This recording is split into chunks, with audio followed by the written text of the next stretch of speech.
मा बुंनो सार जिहेतु 24थि बर' थुनलाइ आफाद जथुम्मा बेयो दायो सोलिगासिनो दिनै जोबथा सान बे सानाव गिबियावनो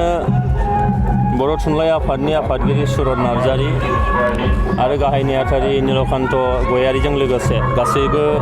बर' थुनलाइ आफादनि बिबानगिरिफोरनि सिमांनि साबायखर आरो बिथांमोननि सायाव गोजोननायखौ फोरमायगोन जे 64थि बर' थुनलाइ आफादनि बोसोरसालिया जथुम्मा बियो डिमाकुसिनि दैमु नोगोराव सानब्रैनि हाबाफारिजों बियो सोलिगासिनो दङ दिनै जोबथि सान जेराव आसामनि गिबि मन्थ्रि बिथाङा फैनायनि बाथ्रा गभर्नर बेयाव मोननै रायजोनि गभर्नर मोनथाम रायजोनि गभर्नर बिथांमोना फैनायनि बाथ्रा बर' थुनलाइ आफादा जाहैबाय बर' हारिनि मोनसे गार्जेन आफाद आरो बे गार्जेन आफादा बर'फोरनि सिरि मोनहोनाय बर'फोरखौ फोजाखांजेननाय आफादफोरनि गेजेराव बे मोनसे आरो बे बर' थुनलाइ आफादा जोनोमनि उननिफ्राय बर'नि सिनायथि थामोनथा राव थुनलाइ जौगानायनि थाखाय खामानि मावबोदों गोबां बारहुंखा गोबां जेंना जेंसिनि गेजेरजों सोरखिबोदों दिनै बर' थुनलाइ दिनैहाय जौगानाय मोनसे थासारियाव फैबाय बियो इउनिभार्सिटि लेभेलाव फरायजानाय बिजिरसंजानाय मोनसे थुनलाइ जाफैबाय बर' रावा दा बेजों लोगोनो बे गोलाव सम 64 बोसोर बैसोनि गेजेरावनो दिनैहाय बर' रावा 8 सिडुलाव हाबबाय आरोबाव बिटिआर गोरोबथानि गेजेरजों बियो आसामनि लोगो सरकारि राव जाबाय बियो ओरैनो दलरैनो जानाय बाथ्रा नङा मानोना बर' थुनलाइ जौगानायनि थाखाय जोंहा मिडियाम दङ रावा जौगानाय रावा मोनसे आब्रुथि गोनां जानायनि थाखाय जा मिडियाम दङ मानोना जोङो जाथि हिसाबै थांना थानो लुबैदों आरो जाथि हिसाबै थांना थानो लुबैनायाव मिडियामा मोनसे जोबोद गोनां मोनसे खामानि मावदों मानोना जाथिया थांना थानांगौबा रावा थांना थानांगोन रावा थांना थानांगौबा नोङो मिडियामा थांना थानांगोन बर' थुनलाइ आफादा रायजो राजाफोरखौ बेखौनो खावलायबोदों जोनोमनि उननिफ्राय बर' राव गेवलांथों जों फरायगोन बिमानि राव बर'नि मिडियामखौ जों फरायगोन बे बाथ्राफोरखौ फोजाखांबोदों आरो बेबायदिजोंनो दिनै बर'नि रावा जौगायै दिनै 8थि सिडुलाव हाबफैनाय जाबाय आसामावनो लोगो सरकारि राव जाबाय आं मिजिंथियो दिनैनि बे 64थि बोसोरसालिया जथुम्मा बे जथुम्मानि गेजेरजों आरोबाव फैबाय थानाय समाव बर'नि थुनलाइजों लोगोसे रावजों लोगोसे हारिनि थामोनथा सिनायथि रैखाथिखौ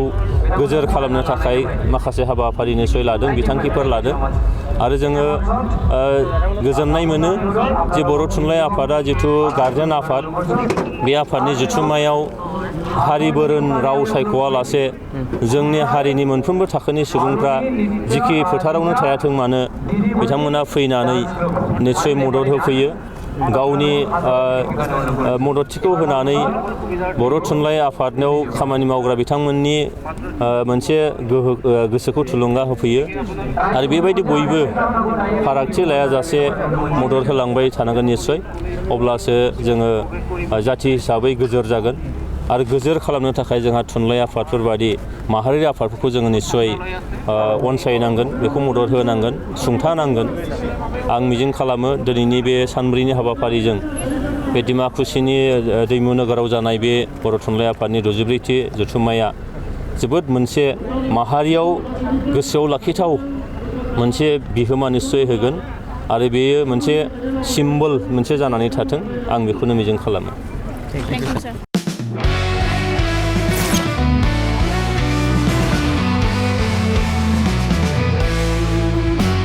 नोंथांनि जिउआव जायखिजाया खामानियावनो हेंथा नुजाथिदों नामा?